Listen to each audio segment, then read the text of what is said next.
On the Pipedrive CRM dashboard, navigate to the contact section, which you can find in the top navigation bar. On the right hand side, click on the Add Person button.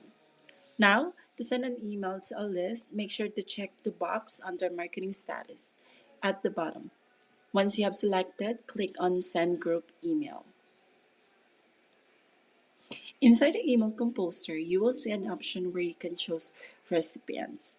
There's also a visibility menu where you can choose whether to send it private or public, all provided by Pipedrive. You can also add files or image by clicking on the attachment icon.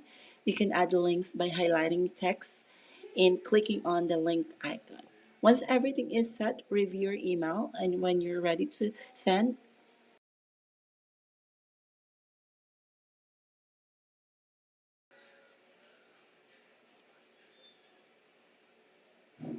and that's it. You just learned how to email a list in Pipedrive CRM.